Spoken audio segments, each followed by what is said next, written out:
Om Swastiastu. Perkenalkan nama saya Komangadi Suryawan dengan NIM 2212101140. Di sini saya akan menerangkan mengenai sastra zaman peralihan Hindu-Islam.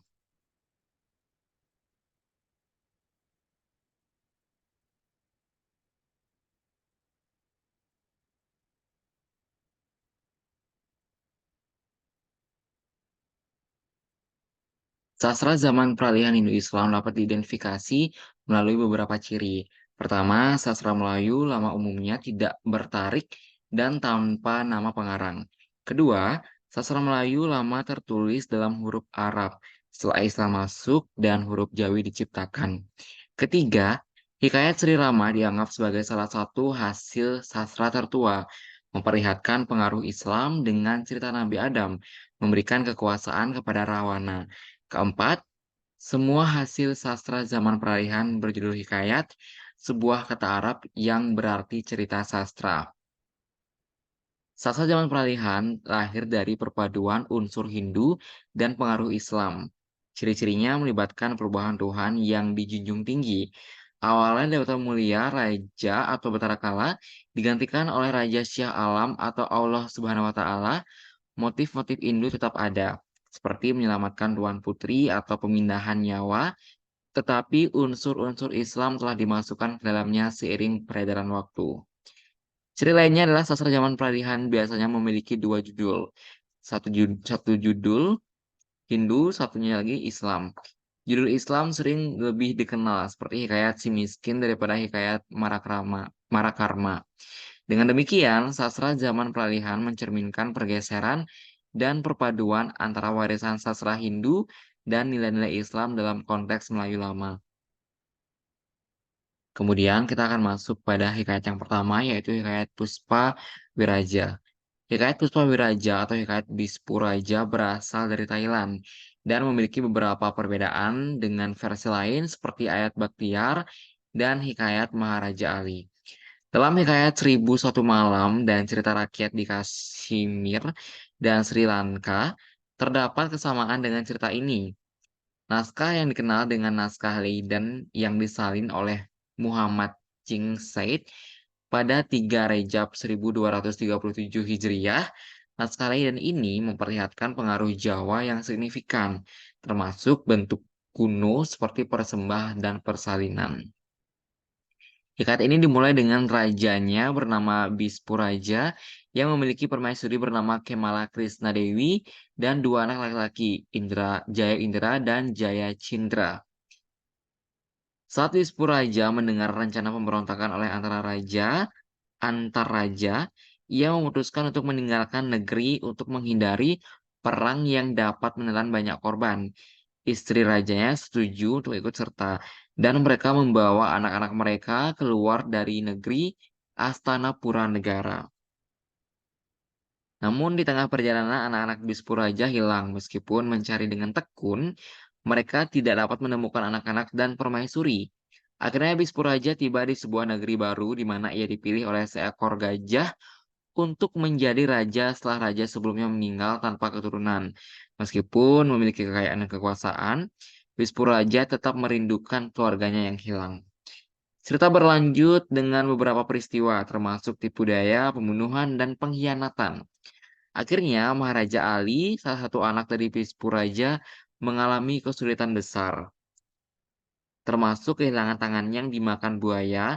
Namun, dengan pertolongan Tuhan, ia hidup kembali dengan badan bersatu kembali dengan keluarganya. Bagian akhir cerita menunjukkan bahwa Maharaja Ali memerintah negerinya dengan adil dan bijaksana. Itu Hikayat Puspawiraja. Kemudian kita akan lanjut pada hikayat yang kedua, yaitu Hikayat Parang Punting. Cerita Hikayat Parang Punting ini bermula dengan Dewi Laksana dan Dewa Laksana, Dewa dan istrinya, Cahaya Kairani, yang memiliki putri cantik bernama Putri Langgam Cahaya. Saat Putri Langgam Cahaya secara tak sengaja disentuh oleh seekor belalang, peristiwa itu membuatnya hamil tanpa disadari. Dalam kemarahan, ia mengutuk perempuan yang belum lahir itu menjadi jahat dan dibenci oleh semua orang. Ia memulai hidupnya dengan sederhana, memiliki 3 hewan peliharaan yang unik, Seiring berjalannya waktu, hewan peliharaannya itu tumbuh menjadi naga, burung helang, dan anak tikus yang setia menemaninya. Sang anak kemudian menjadi besar dan terkenal di kampungnya karena kebaikan hatinya. Ketika dia kembali ke dunia kayangan, dia dihadapkan pada tantangan besar. Ketika Raja Naga meminta Putri Langgam Cahaya sebagai istri, namun dengan bantuan perang punting ajaibnya, dia berhasil melawan dan membunuh banyak naga yang menyerang. Pertempuran besar terjadi antara pihak manusia dan naga-naga tersebut. Bahkan, sang anak yang ada di dalam perut naga yang besar berhasil membunuhnya. Akhirnya cerita ini berakhir dengan kebahagiaan Putri Langgam Cahaya yang menikah dengan Dewa Keinderan setelah berbagai perjuangan dan pertarungan yang berliku. Itu hikayat Parang Punting, lalu kita akan beranjak pada hikayat berikutnya, yaitu hikayat Lang Lang Buana. Hikayat ini menceritakan perjalanan dan petualangan seorang pangeran bernama Indra Bumaya, putra Maharaja Puspa Indra yang mencari dan jatuh cinta pada Putri Kesumadewi. Dalam cerita ini diceritakan bahwa bahasa Melayu yang digunakan masih murni dengan pengaruh Arab yang minim. Cerita ini diisi dengan banyak pantun dan seloka, namun tanpa syair.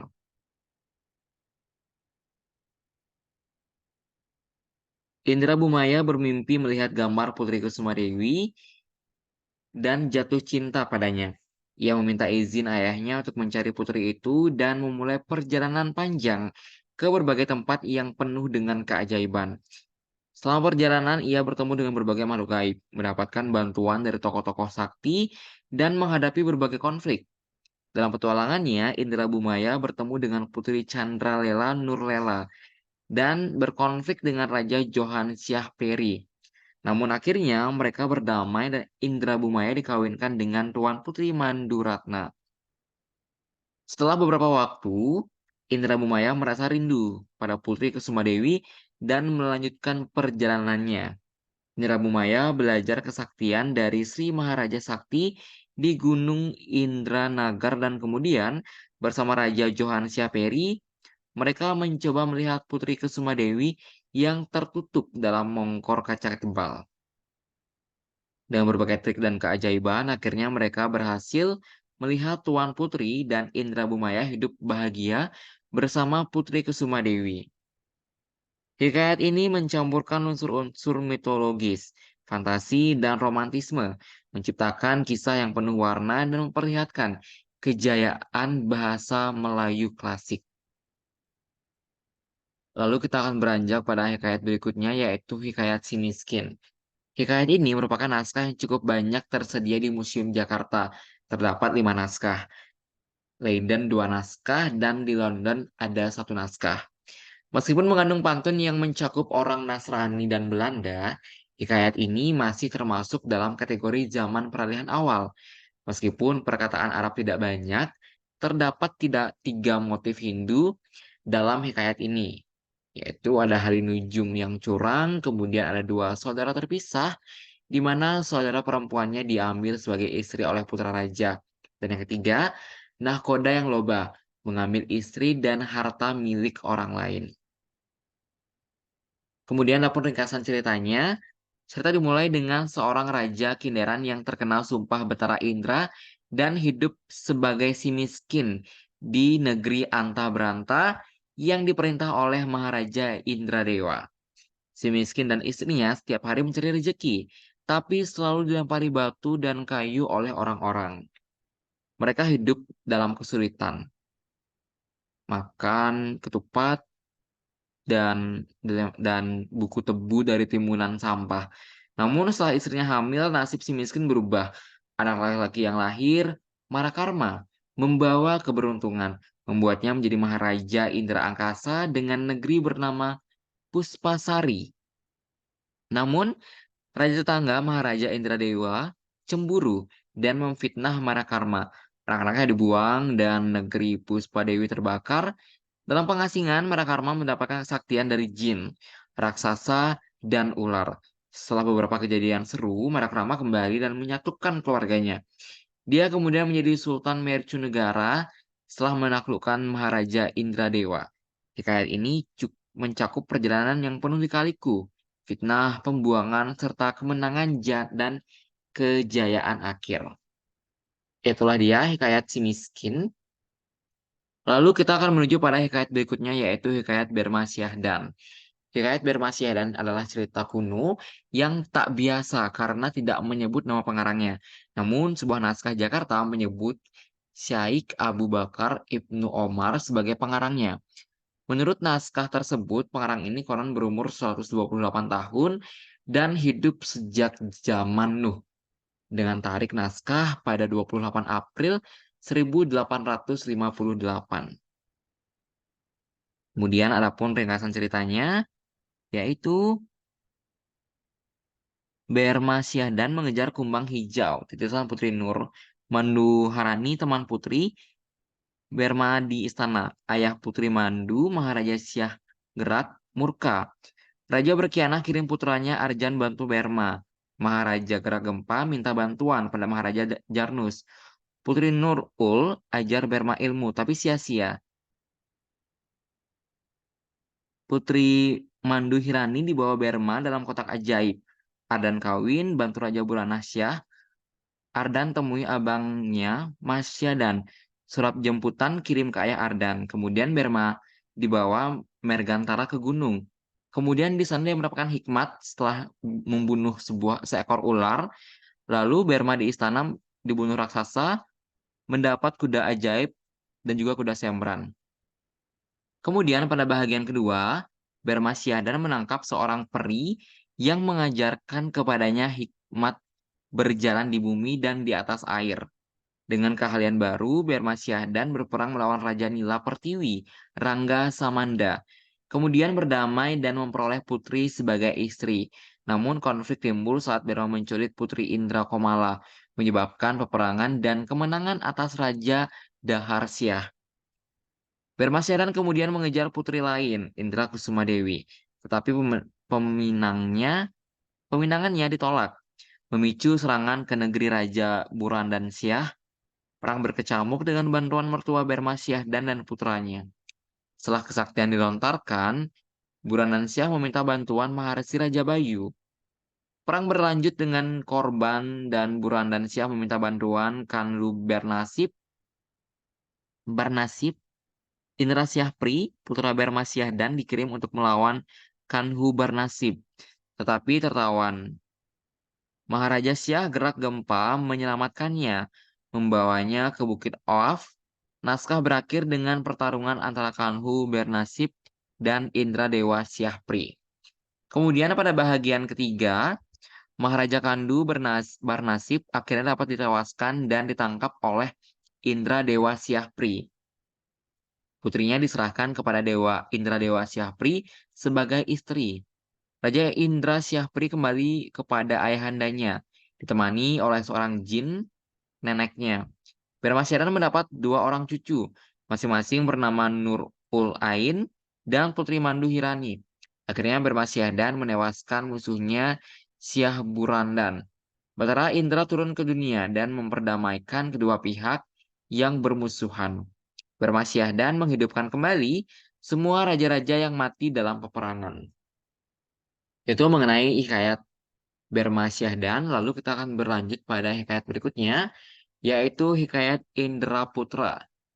Hikayat Indra Putra adalah sebuah hikayat kuno yang telah diakui oleh penulis Valentinch pada tahun 1726 dan dikutip dalam beberapa karya lain. Cerita ini tersebar dalam bahasa Makassar, Bugis, Aceh, dan bahasa Cham di Indochina sebelum penyebaran agama Islam di Nusantara.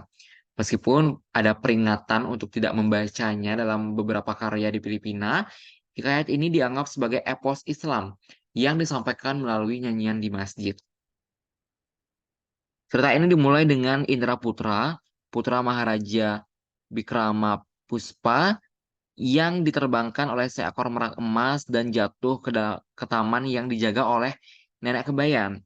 Ia diangkat oleh Perdana Menteri dan kemudian memutuskan untuk pergi ke gunung yang jauh untuk mendapatkan obat dari Pertapa Sakti Berma Sakti agar Raja Syahsian dapat memiliki anak. Selama perjalanan, Indra Putra mengalami berbagai pengalaman, termasuk menikahi 3 putri cantik. Versi pendek disebut Hikayat Putra Jayapati dengan inti cerita tentang Putra Jayapati yang menikahi Putri Cindralela dan menjadi raja. Meskipun ada perbedaan, keduanya memiliki motif mencari obat untuk raja. Dengan versi panjang berfokus pada perjalanan Indra Putra, sementara versi pendek lebih sederhana tentang kehidupan Putra Jayapati. Itu mengenai Hikayat Indra Putra, lalu kita akan beranjak pada hikayat berikutnya, yaitu Hikayat Syah Kobat. Hikayat Syah Kobat atau Syah Al-Kamar pernah disebut Wernli dalam buku tata bahasanya pada tahun 1736. Berdasarkan naskah yang diterbitkan oleh Dewan Bahasa dan Pustaka KL, hikayat ini merupakan saduran bebas dari hikayat Indra Putra. Syakobat Lela Indra adalah putra raja Parasyat Indra Laksana dari negeri Atrap. Negeri ini takluk kepada Raja Kera karena Maharaja bela Indra dan setiap tahun harus mengantar upeti padanya. Suatu hari, Syakobat diculik oleh moyangnya sendiri yang bermaksud mengajarkan berbagai kesaktian pada cucunya. Syakobat pun dewasa dan makir dalam berbagai kesaktian. Hingga suatu hari ia bertemu dan jatuh cinta pada seorang putri bernama Tuan Putri Camti Ratna Dewi dan menikah dengannya. Suatu hari, Syakobat ingin pulang ke negerinya. Di tengah perjalanan, ia melihat sebuah pulau di laut, api, dan bertemu jodoh dengan Tuan Putri Sekanda. Syakobat pun sampai di Padang Tawil dan berperang dengan Raja Kera dan diakhiri dengan kekalahan dari pihak Raja Kera. Dewa Cahaya Indra, tunangan Tuan Putri pun marah dan menyerang Syakobat bersama ayahnya, Syah Alam Dewa. Akhirnya, Syah Alam Dewa dan Dewa Cahaya Indra terbunuh. Tersebut juga bahwa Syakobat menikah dengan Tuan Putri Kemala Diraja. Syakobat pun meneruskan perjalanan pulang ke negeri ayahnya dan sampai di sebuah padang yang luas. Di sana ia membuat sebuah negeri yang dinamakan Warkah Indra. Syakobat mengajak ayah ibunya melihat negeri yang dibangunnya dan pesta besar diadakan. Akhir cerita, Syakobat menjadi raja besar dan Warkah Indra menjadi negeri besar. Itu dia cerita tentang hikayat Syakobat. Lalu berikutnya kita akan menuju pada hikayat Quraisy Mengindra. Menurut R.O. Winstead, hanya satu naskah saja yang dikenal, yaitu yang telah dicetak di Singapura. Namun R.O. Winstead ternyata tidak mengenal hikayat Quraisy yang tersimpan di Museum Jakarta. Di Museum Jakarta terdapat pula 2 naskah hikayat Quraisy. Ada 4 raja bersaudara yang memainkan peranannya, hanya Sultan Indra Maharaja dan Sultan Gempita Gunung. Quraisy Mengindra Raja Alam adalah putra Sultan Indra Maharaja. Quraisy sudah bertunangan dengan Sri Udara, putri Sultan Gempita Gunung. Namun harus putus karena perbuatan seorang perempuan bernama Hatifah Maya Dewi. Kemudian Sri Udara dinikahkan dengan Agus Paduka Alam. Quraisy sangat sedih dan meninggalkan negerinya untuk pergi belajar ilmu kesaktian di sebuah gunung.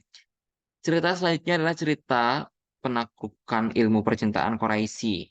Quraisy sampai di negeri Mangarma Indra dan menikah dengan putri raja bernama Seraja Sridanta. Akhir cerita menceritakan Quraisy yang pulang ke negerinya dan menjadi raja menggantikan ayahnya. Itu cerita mengenai hikayat Quraisy Mengindra. Lalu berikutnya ada hikayat Indra Bangsawan.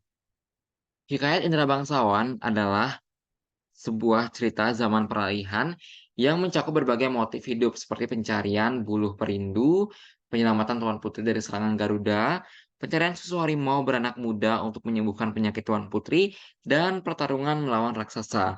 Meskipun motif-motif Hindu hadir, pernikahan Indra Bangsawan dengan Tuan Putri dilakukan secara Islami di hadapan kadi dan saksi yang yakin pada agama. Setelah Tahna menjadi sultan, cerita mencatat bahwa kesembilan anak raja yang sebelumnya ditewaskan oleh Indra Bangsawan kembali ke negeri masing-masing dengan duka cita. Pada tahun berikutnya, mereka mengirim upeti kepada Indra bangsawan. Selanjutnya diceritakan bahwa Raja Mangkubumi memiliki seorang anak bernama Indra Berahi, sementara anak Indra bangsawan bernama Indra Pramana. Perjalanan Indra bangsawan mencakup kisahnya yang membunuh Buraksa dan akhirnya dinikahkan dengan Tuan Putri Dewi Kemalasari.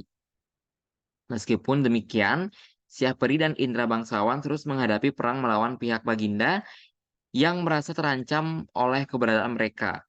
Dalam pertarungan ini, Indra bangsawan menggunakan Kemala Hikmat untuk membantu melawan musuh.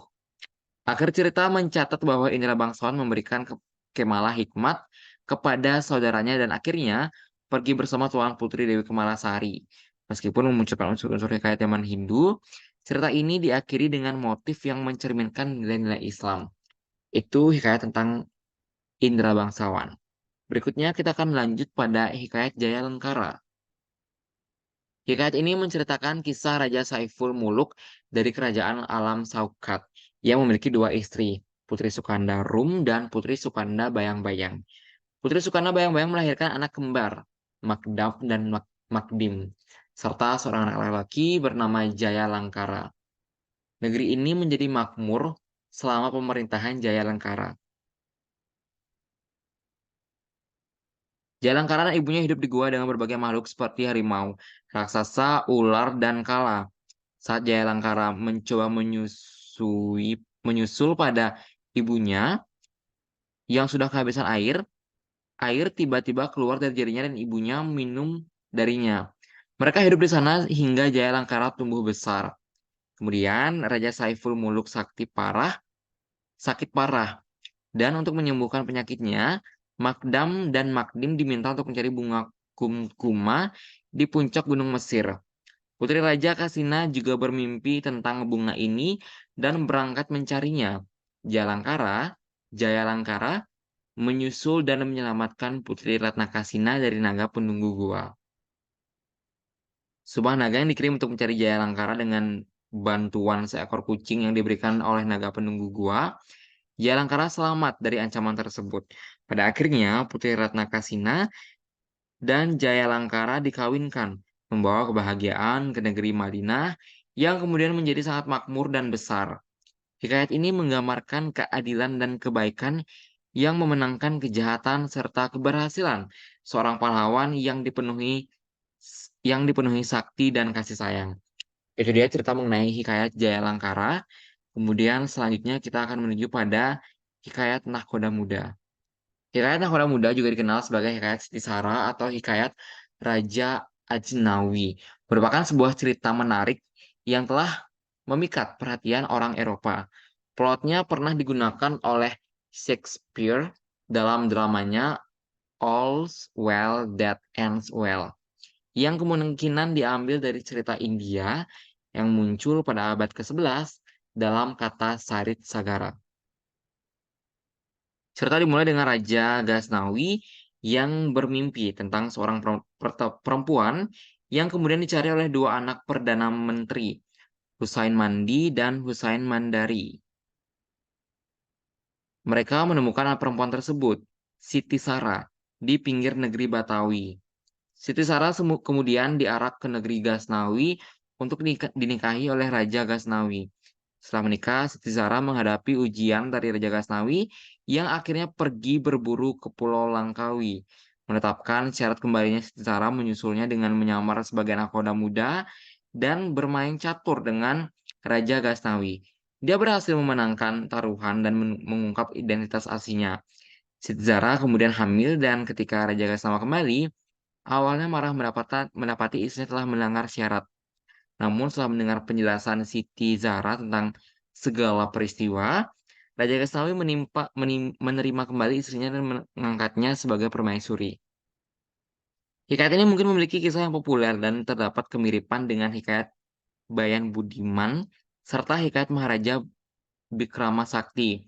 Hikayat Nakoda Muda juga dikenal dalam riwayat hidup yang realistik, ditulis oleh Laudin per tahun 1788 yang mencakup kegiatan orang Inggris dan Belanda di Kepulauan Melayu. Selanjutnya kita akan menuju pada hikayat Ahmad Muhammad. Hikayat Ahmad Muhammad juga dikenal sebagai Hikayat Serangga Bayu atau Hikayat Sukarna dan Sukarni. Bermula dengan seorang menteri bernama Mahajaya dan Indra Putra yang mengadopsi seorang anak bernama Ratna Kasihan. Ratna Kasihan menjadi kaya dan dipindah ke negeri Gendaragiri, di mana ia memiliki bisnis sukses dan memiliki dua anak laki-laki, Sukarna dan Sukarni. Ketika Sukarna dan Sukarni berusia 7 tahun, mereka mendapatkan seekor burung sebagai upah mengaji. Namun mereka memakan burung tersebut dan menjadi sasaran rencana pembunuhan oleh anak seorang biya peri. Mereka berhasil melarikan diri dan sampai di sebuah pulau. Sukarni menyamar sebagai serangga bayu dan belajar ilmu hikmat dari seorang pertapa. Di perjalanan, ia menemukan tiga benda kesaktian, panah, bokca, dan kulit kesaktian. Kemudian Soekarni memutuskan untuk meminang putri bungsu. Mereka menikah dan Soekarno yang menyamar sebagai Serangga Bayu menggantikan bapak mertuanya sebagai Perdana Menteri. Soekarno hidup bahagia di negeri tersebut dan menjalankan tugasnya dengan bijaksana sebagai Perdana Menteri. Dan kisah berakhir dengan Soekarno dan Putri Bungsu yang menikmati kebahagiaan mereka. Itu merupakan hikayat Ahmad Muhammad. Berikutnya kita akan menuju pada hikayat Syah Mardan. Hikayat Syah Mardan juga dikenal sebagai hikayat Indrajaya dan hikayat Bagerman Bagermadan Taraja. Adalah cerita khayalan yang populer di berbagai bahasa Nusantara. Meskipun dianggap sebagai hiburan anak-anak, cerita ini menampilkan nilai-nilai keagamaan. Cerita Bagermadan Tajaya memiliki putra, Raja Muda Syah Mardan, yang saleh dan belajar ilmu hikmat dari seorang Brahmana. Setelah tersesat di hutan, banyak raja mati mencari rajanya. Syah Mardan bertemu dengan Putri Kemala Ratna Dewi di sebuah mahligai dan kemudian dijadikan burung nuri olehnya. Dalam bentuk burung nuri, Syah Mardan terbang ke mahligai Putri Siti Dewi, anak Raja Dahlur Hayam. Syah Mardan duduk dalam sangkar emas dan menjadi objek kesukaan Putri Si Dewi. Namun saat terungkap bahwa Syah Mardan berada dalam burung, ia diizinkan hidup bersama Putri Dewi. Indrajaya, Putri Chandrasari, dan Putri Komala Dewi hidup bahagia bersama. Raden Panji Lelana dan anak Raden Panji Lelana, anak Putri Komala Dewi tumbuh besar dan menyelamatkan ayahnya dari penjara. Akhirnya Indrajaya kembali ke negerinya dan hidup bahagia bersama ketiga istrinya. Cerita ini mengandung nilai-nilai kebijaksanaan, kesetiaan, dan keberanian, sambil menyajikan petualangan fantastis dari tokoh utamanya. Lalu, berikutnya, pada hikayat terakhir yaitu hikayat Ismayatim, hikayat ini dimulai dengan Megat Nira, seorang menteri dari Keling yang mendapat ramalan akan memiliki anak bijak bernama Ismayatim. Ismayatim diasuh dengan baik dan tumbuh menjadi sosok cerdas. Ia menulis hikayat yang memikat hati pembaca, membuatnya terkenal. Ismayatim untuk mendapatkan kain rambut halus dari kapal dagang asing dan menemukan permata ajaib di dalam canda peti kapal. Canda peti kapal. Dengan kebijaksanaannya, ia memenangkan hati raja dan membuka permata yang menciptakan kebahagiaan di istana. Putri Ratna Kendi yang hidup dalam permata keluar menciptakan kegembiraan di istana. Ismayati menyelamatkannya dari percobaan pembunuhan oleh permaisuri dan membangun istana untuknya. Putri Ratna Kendi memiliki putra bernama Dewi Hum. Ismayatim tetap memimpin negeri Samandar dengan bijaksana, mengasuh anak yatim, memberikan hikmat perang, dan menjaga keharmonisan di istana. Kebahagiaan terganggu ketika permaisuri mencoba meracuni Putri Ratna Kendi. Ismayati mengungkap kebenaran, menyelamatkan Putri Ratna Kendi, dan mendapat penghargaan dari raja. Terungkap bahwa Putri Ratna Kendi masih hidup, dan setelah permaisuri menyesali kesalahannya, rakyat merayakan selama 40 hari. Raja gembira namun meninggal. Ismayatim sesuai wasiat raja merawat Tuan Putri Dewi Rum dengan bijaksana. Dewi Rum dewasa dan banyak anak raja datang meminangnya. Peminangan Raja Indra Mempelat diterima meriah, dan setelah pernikahan mereka pulang ke negeri Indra Raja Mempelai. Hikayat berakhir dengan damai, kebahagiaan, dan keberhasilan Ismayatim sebagai penasehat dan pemimpin yang bijaksana. Jadi itulah dia mengenai hikayat sastra zaman peralihan Hindu-Islam yang diperlihatkan pada jenis-jenis hikayat yang ada pada zaman tersebut. Sekian presentasi dari saya tutup dengan para Santi. Om Santi Santi Santi Om.